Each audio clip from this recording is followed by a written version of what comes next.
Inch'Allah. Non man man xoolal man Kaolack laa jëm ak yow ak Touba. xam nga aussi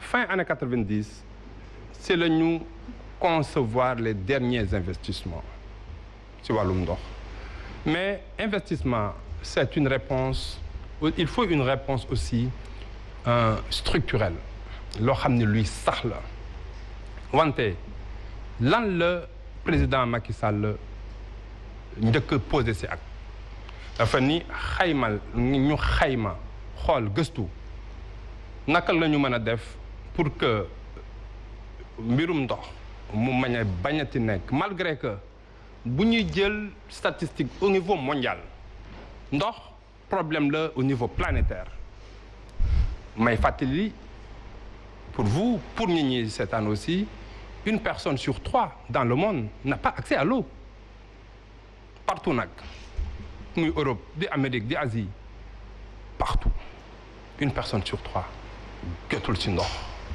Mais le Sénégal dispose de ressources et de réserves hydrauliques. Mais on en a ñu def plan ñu def lu ñuy wax schéma directeur mooy xayma tënk ñu xool demande bi lan la nit ñi di soxla ñu projeté ko fii ba 2035 même au-delà lan la ñuy soxla ci ndox.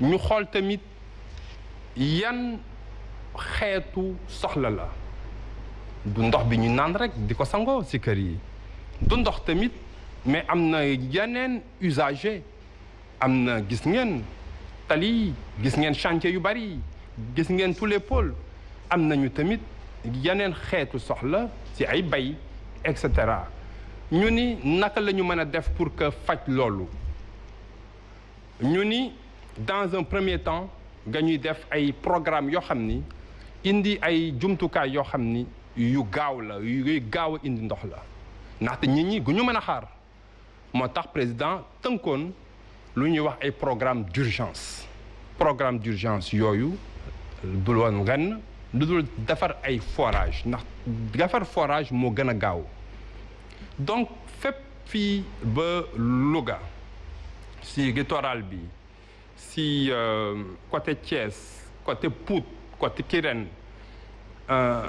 foofu yëpp même fii si Dakar ñu def ay forage pour saturer canalisation yi ndax tuyaux yi dafa am tamit une capacité de transit ndaxte butéel su feesee day tuuru donc si la ñu def ay programme yu bari loolu moo waral même bu dee tey am na quartier yoo xam ni am nañu ay yenn jafe-jafe yi mais am na quartier yu bari Dakaru ñaata quartier la est-ce que mën ngeen ma ko wax. Et le train qui arrive à l'heure n'intéresse pas. Oui justement dinañ ñëwaat ci programme yooyu. mais heureusement mais am na quartier yu bari ay Nord Foire ay Ouest Foire ay Liberté Barak. Beaucoup de quartiers qui n'avaient pas d'eau grâce à ces programmes d'urgence état bi def lu tollu si presque 71 forages yoo xam ni yëpp Dakar lu ngay impacté mais indi tamit lu ëpp presque 40% wu ndox mi presque benn boo jël dolli nga ci beneen. maa ngi koy wax tout à l'heure quartier peut-être yu am ndox xam naa on va pas s'attarder sur ça parce que y a énormément de quartiers yoo xamante ne quand même ils sont restés 3 mois amuñu ndox tout à l'heure yaa ngi wax waxu programme mais dinañ ci ñëwaat parce que dinañ bëgg xam par rapport ak KMS 3 dinañ bëgg xam ak PCDAC ak PSDAC yooyu yëpp dinañ ci ñëw par rapport ak l'amélioration de l'eau professeur da nga amoon tout à l'heure benn question peut-être boo doon jébal kii di DG. waaw xam nga merci exposé bi leer na.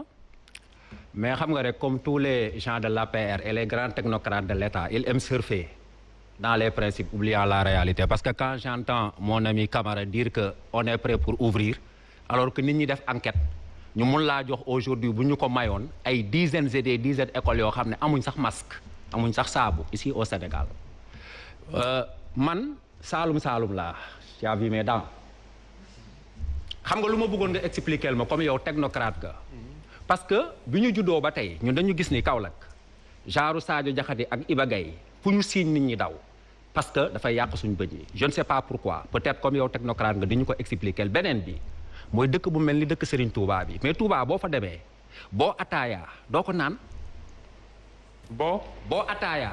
doo ko naan nga ndoxu Touba. xam nga ndoxu Touba du naan nga ko. ah. beneen bi lu ma bëgg nga expliquer rek. xam nga day tooj rek. C'était juste pour rire. xoolal xam nga la marine française qui est à Comico 4 xam nga ko. bien sûr. mais marine française bi gis nga ndox ba fa nekk man nee na comprendre uma loolu tubaab bi ñu fa nekkee kireen la ñuy naan man fa laa dëkkoon à moins de 200 mètres on a une mauvaise eau. alors que ñoom bi ñu fa tegee seen ndox bi c'est exactement comme kireen nit ñi dañ daan dem finalement bi fi tubaab bi jógee di dajji tuyau yi pour am ndox bu neex comment pouvez-vous expliquer que ay tubaab dëkk fii ñoom am ndox bu neex a neex a neex sénégalais bi nekk à côté yëmbal bun Kër Massar di naan ndox bu bon qu'est-ce qui se passe l'autre chose mooy bañ fi amee coupure bu metti ba il paraît que dañ doon xaar ay tubaab ñëw pour amener je ne sais pas quoi à l'usine Kër Massar pour réparer ko Kër Momar Sarr. Kër Momar Sarr. Or la faculté des sciences et techniques moo la mag monsieur le DG wala ngeen maase qu'est-ce qui se passe dans ce pays est-ce que c'est parce que vous ne voulez vraiment pas investir ou bien parce que est-ce que vraiment vous ne voulez pas utiliser l'intelligence la technicité locale parce que man mënuma comprendre Touba ak Kaolack jusqu'à présent boo fa demee doo naan ndox Kaolack booy sangu dafa mel nii dafa def nii je ne parle même pas de Dakar on le laisse répondre allez-y monsieur le directeur. je pense que li ñu investir ci wàllum ndox ci at ki ñu génn mën naa wax ni kooku c'est du tangible lu nit mën a teg baaram la loxo. mais ces images là aussi c'est du tangible hein derrière vous c'est du tangible. devant vous kenn mësu ko investir mais ndox dëkk tamit day dox développement c'est une action dynamique ñun moom la ñuy wax la marche de l'hydraulique urbaine affaire qualité ndox ngay wax.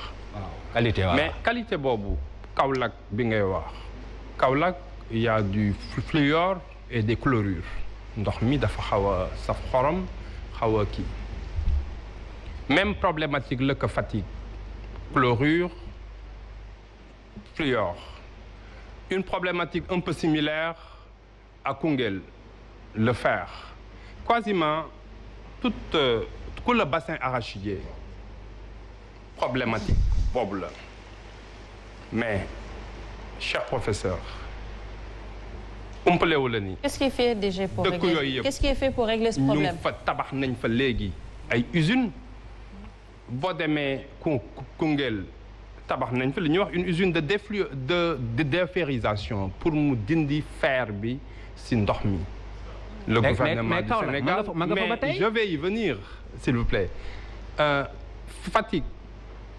aujourd'hui ils vous parleront de ndox mu neex moo tax chaque fois que ñu am sax des réglages ci membrane yi nit ñi maintenant dañu tàmm léegi tellement ndox mu neex bi que gañ koy yëg Kaolack il y a un programme comme bu Fatick et Koungheul et comme bu Dakar de défluorisation. non DG doguma la non dama lay jox benn information rek xam nga dama bëgg nit ñi xam. parce que loolu moo tax ñu toog fii Kaolack bi ngay wax. am na fluor am na lépp. d'accord vous êtes le technicien vous avez parfaitement raison mais à côté ndoxu teen yi dafa doon ndox bu neex. Kaolack dañ fay bàyyi robinet yi di jënd xaar ni ndox bu neex 175 francs. mais ndox lan moo tax ndox boobu mënu leen ko jël nappe superficielle la loolu nappe superficielle la ndox bi nga soxla quantité bi nga soxla. mais mënoo ko fa am. c'est très clair. mënoo ko fa am ñun Kaolack on a des forages ay forages la gañ fa am yoo xam ne c'est presque à 150 voire 200 mètres Kaolack puisque fa nga dëkk yow il y a 8 ans ou même pas 6 ans chaque fois que ay période du gàmmu ay jafe-jafe ndox nga daan am mais on a boosté la production comme ni ñu ko defee ci yeneen dëkk yëpp pour que Dakaru ñaari ndox moo fi ñëw mais gu ñuy jaxase ndoxu lac de Guiers ak ndoxu forage yi mais ndoxu forage yi am na ci yoo xam ni c'est à 500 mètres am na yoo xam ni c'est à 300 mètres 200 mètres 150 mètres mais ndox bu nekk tamit bokkul ak qualité moromam mais pourtant nous qu'est-ce qu'on fait comme traitement spécifique c'est du chlore moom la ñuy injecté si ndox mi pour désinfecter ko. léeg-léeg mu saf eau de javel trop de. alors léeg-léeg mu saf eau de javel trop. mais loolu en fait. non nee na il faut que wax ko parce que ñun amuñu droit professeur on n'a pas le droit. de distribuer une eau non potable. parce que ñun ku ñu référentiel ay normes OMS la. et on fait en sorte exploitant bi Sen'Eau moo amee mooy togg ndox mi distribuer ko indi ko ba si kër yi di ko contrôler yi. ñun tamit dañuy jël ay laboratoires indépendants muy def des contrôles contradictoires pour sur ce point rassurez-vous mais également aujourd'hui les programmes qui sont en cours du ay perspectives c'est en cours attestent à merveille que la problématique de la qualité dans certaines localités sont bien prises en charge par le gouvernement du Sénégal. Planification mais nit ñi yow da nga leen di gën a ñu am jafe-jafe nga ne leen xaar leen KMS 3 xaar leen Gasalma mais non lu teew mi teew la ñu bëgg. teew mu teew boobu moo tax ñu tafar ay qu'est-ce qui fait DG des fois que ñuy am ndox bu bon ci robinet yi ndox bu rouge par exemple. ñun xamuñu ndox bu bon. ndox bu rouge par exemple on l'appelle comme ça ndox bu xonq. ça peut arriver. non nooy am ndox bu xonq ba pare am odeur. ndox bu mel ni café mais déjà ñi xanaa xamuñu l'eau est incolore inodore et sans saveur. Pape Matar elle est ni incolore inodore soo ñëwee à Pikine moom mu ñëw ñu ànd ma dugal ko ay kër parcelle nga gis ndox mu mel ni café. mais loolu c'est une vérité que nous vivons. Il faut qu'on s'écoute. couleur ndox je crois mënul nekk ñuy mën a distribuer ndox boo xam ni c'est pas potable. C'est vrai à l'école théoriquement on vous dit ndox l'eau est incolore inodore sans saveur. Oui. Et tout man de ndox su ma ko naanee ndox gi ma naan am na saveur. am na saveur ndox ku ko naan xam ni am na lu muy saf. ni ndox lay saf. ndox bu baaxul ku ko naan xam tamit ndox baaxul wante. lu muy saf. ndox lay saf ndox lay saf. alors ndox dong lay saf.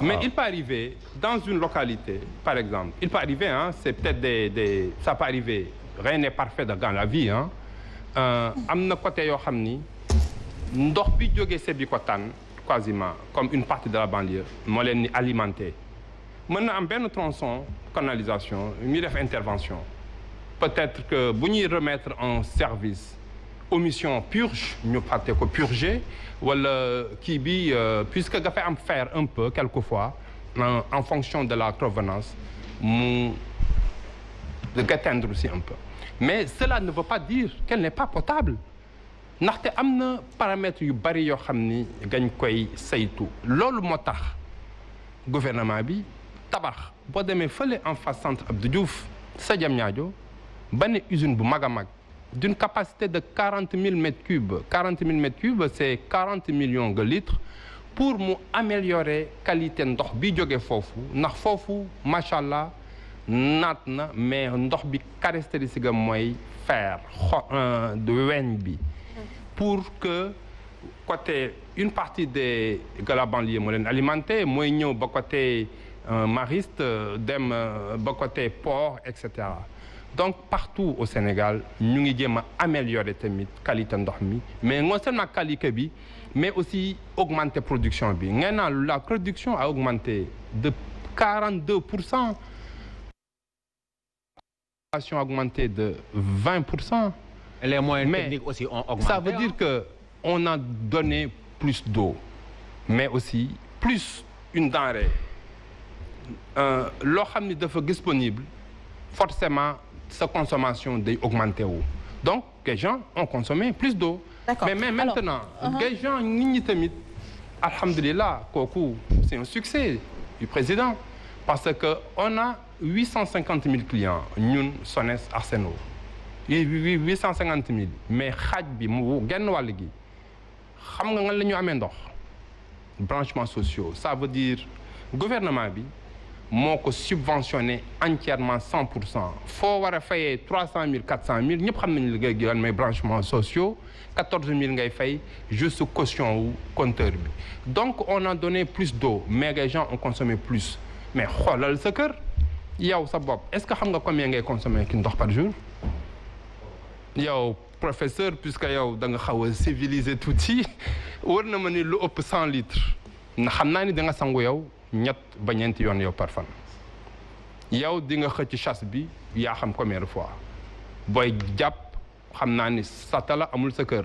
robinet bi ngay jàppee mais parce que dem nga ba am confort si utilisation wu ndox boo si amee confort forcément bu confort bi wàññeekoo dinañ dégg mais aussi DG bu ma la tontuwul su ma ñibbee man DG suñu kër 4 heures du matin la ñuy yeewu robinet bi di toog depuis 9 ans je vous jure il se réveille à 4 heures du matin pour avoir de l'eau nee na Aïcha loolu su ma ko waxul su ma ñibbee du baax ci man mais c'est parce que ni nga décrire sama mais bu ma donneree dans plusieurs quartiers on a un problème d'eau réel mais ça ne peut pas être un problème général à votre quartier. À la Padoue, ici, c'est la même chose. On se réveille à 3 heures du matin pour...